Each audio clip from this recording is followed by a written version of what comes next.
What vain weathercocks we are. I, who had determined to hold myself independent of all social intercourse, and thanked my stars that at length I had lighted on a spot where it was next to impracticable.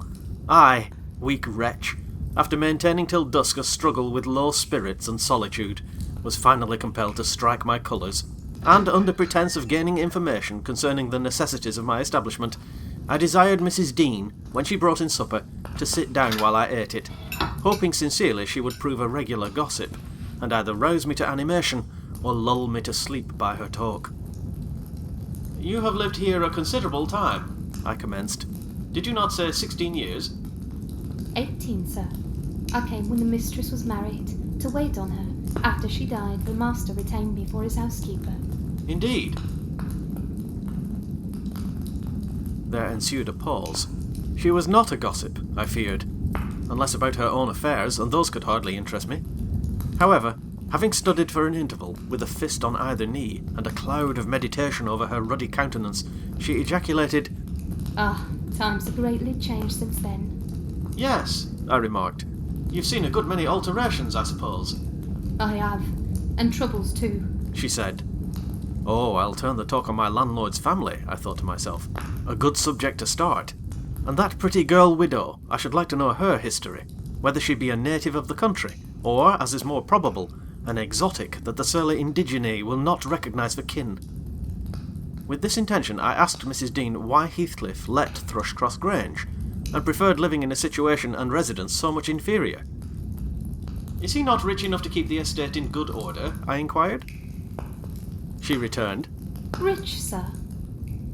He has nobody knows what money, and every year it increases.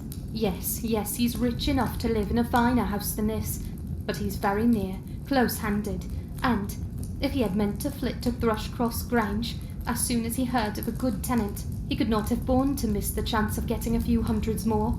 It is strange people should be so greedy, when they are alone in the world." "He had a son, it seems." "Yes, he had one. He is dead." "And that young lady, Mrs. Heathcliff, is his widow?" "Yes." "Where did she come from, originally?" "Why, sir, she's my late master's daughter. Catherine Linton was her maiden name. I nursed her, poor thing. I did wish Mr. Heathcliff would remove here, and then we might have been together again." "What?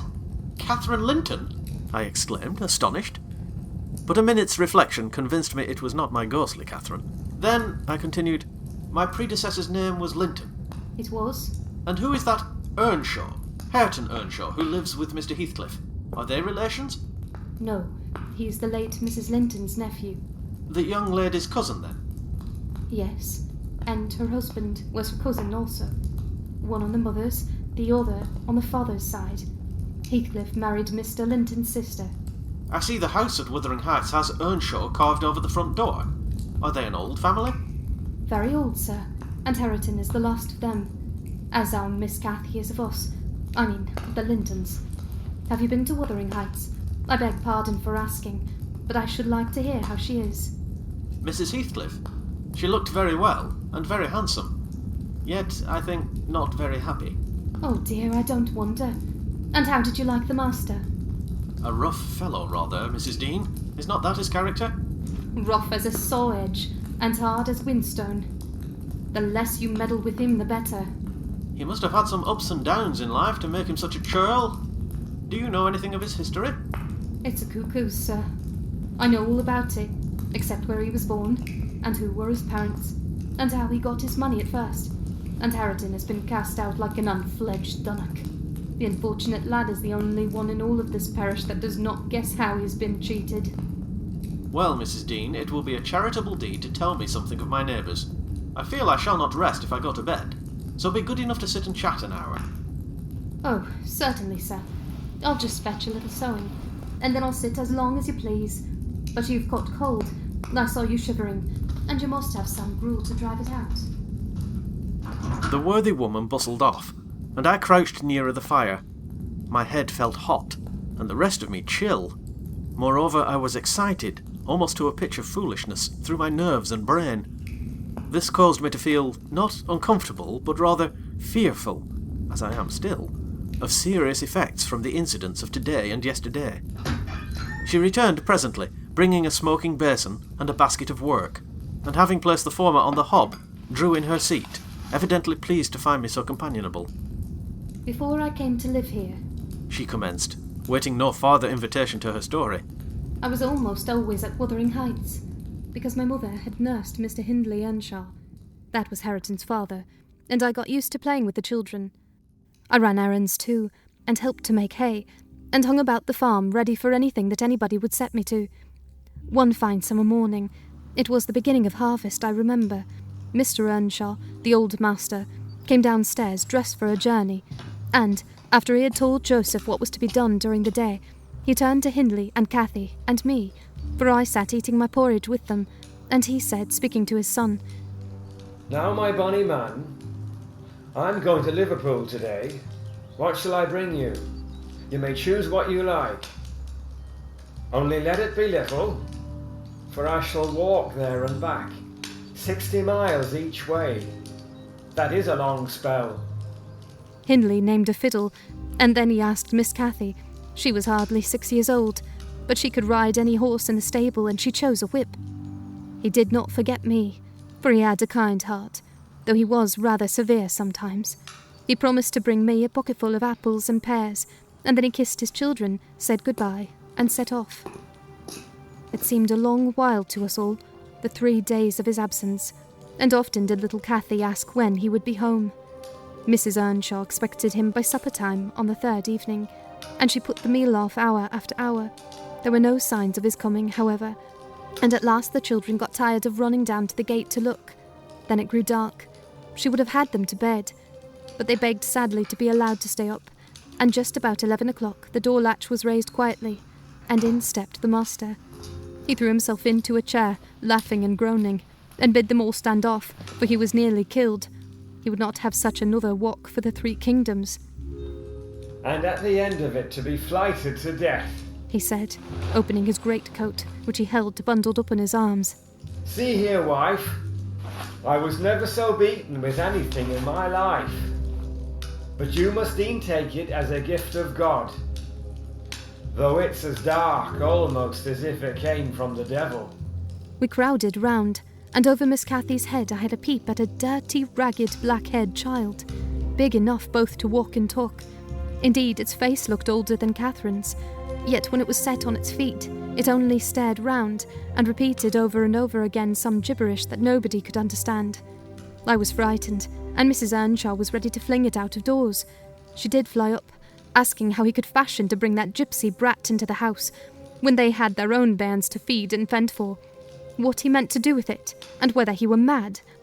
The master tried to explain the matter, but he was really half dead with fatigue, and all that I could make out, amongst her scolding, was a tale of his seeing it starving and houseless, and as good as dumb, in the streets of Liverpool, where he picked it up and inquired for its owner.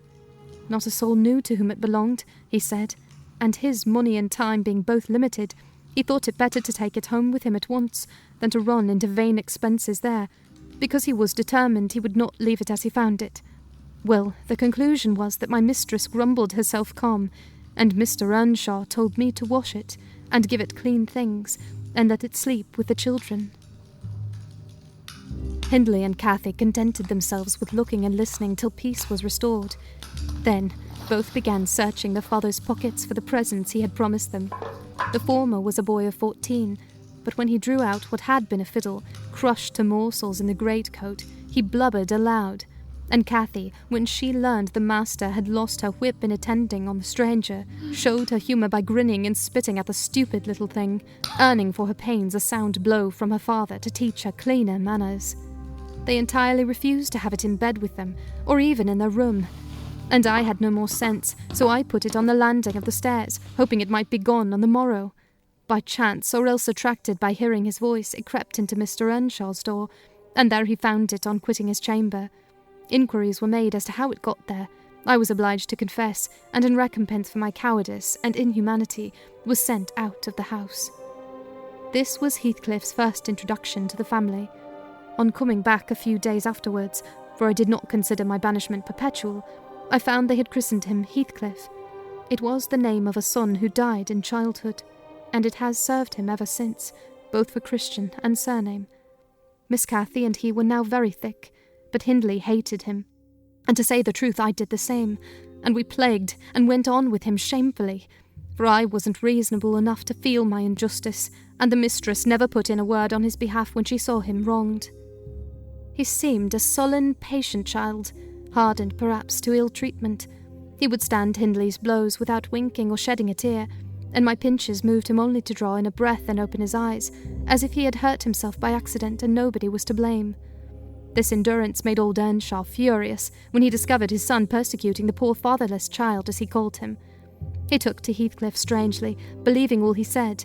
For that matter, he said precious little, and generally the truth, and petting him up far above Cathy, who was too mischievous and wayward for a favourite. So, from the very beginning, he bred bad feeling in the house, and, at Mrs. Earnshaw's death, which happened in less than 2 years after, the young master had learned to regard his father as an oppressor rather than a friend, and Heathcliff as a usurper of his parents' affections and his privileges, and he grew bitter with brooding over these injuries. I sympathised a while, but when the children fell ill of the measles, and I had to tend to them, and take on me the cares of a woman at once, I changed my idea. Heathcliff was dangerously sick, and while he lay at the worst, he would have me constantly by his pillow. I suppose he felt I did a good deal for him, and he hadn't wit to guess that I was compelled to do it. However, I will say this, he was the quietest child that ever nurse watched over. The difference between him and the others forced me to be less partial. Cathy and her brother harassed me terribly. He was as uncomplaining as a lamb, though hardness, not gentleness, made him give little trouble. He got through, and the doctor affirmed it was in great measure owing to me, and praised me for my care. I was vain of his commendations, and softened towards the being by whose means I earned them, and thus Hindley lost his last ally. Still, I couldn't dote on Heathcliff, and I wondered often what my master saw to admire so much in the sullen boy, who never, to my recollection, repaid his indulgence by any sign of gratitude. He was not insolent to his benefactor, he was simply insensible, though knowing perfectly the hold he had on his heart, and conscious he had only to speak, and all the house would be obliged to bend to his wishes. As an instance, I remember Mr. Earnshaw once bought a couple of colts at the parish fair, and gave the lads each one. Heathcliff took the handsomest, but it soon fell lame, and when he discovered it, he said to Hindley, "You must exchange horses with me. I don't like mine, and if you won't, I shall tell father of the 3 thrashings you've given me this week, and show him my arm, which is black to the shoulder." Hindley put out his tongue, and cuffed him over the ears. "You'd better do it at once." He persisted, escaping to the porch. They were in the stable. "You will have to, and if I speak of these blows, you'll get them again with interest." "Off, dog," cried Hindley, threatening him with an iron weight used for weighing potatoes and hay. "Throw it." He replied, standing still. "And then I'll tell how you boasted that you would turn me out of doors as soon as he died, and see whether he will not turn you out directly." Hindley threw it, hitting him on the breast, and down he fell, but staggered up immediately, breathless and white. And, had I not prevented it, he would have gone just so to the master, and got full revenge by letting his condition plead for him, intimating who had caused it. "Take my coat, gypsy, then, said young Earnshaw. and I pray that he may break your neck. Take it, and be damned, you beggarly interloper, and wheedle my father out of all he has, only afterwards show him what you are, imp of Satan. And take that, I hope he'll kick out your brains." Heathcliff had gone to loose the beast, and shift it to his own stall. He was passing behind it, when Hindley finished his speech by knocking him under its feet, and without stopping to examine whether his hopes were fulfilled, ran away as fast as he could. I was surprised to witness how coolly the child gathered himself up, and went on with his intention, exchanging saddles and all, and then sitting down on a bundle of hay to overcome the qualm which the violent blow occasioned, before he entered the house. I persuaded him easily to let me lay the blame of his bruises on the horse. He minded little what tale was told, since he had what he wanted. He complained so seldom indeed of such stirs as these, that I really thought him not vindictive. I was deceived completely, as you will hear.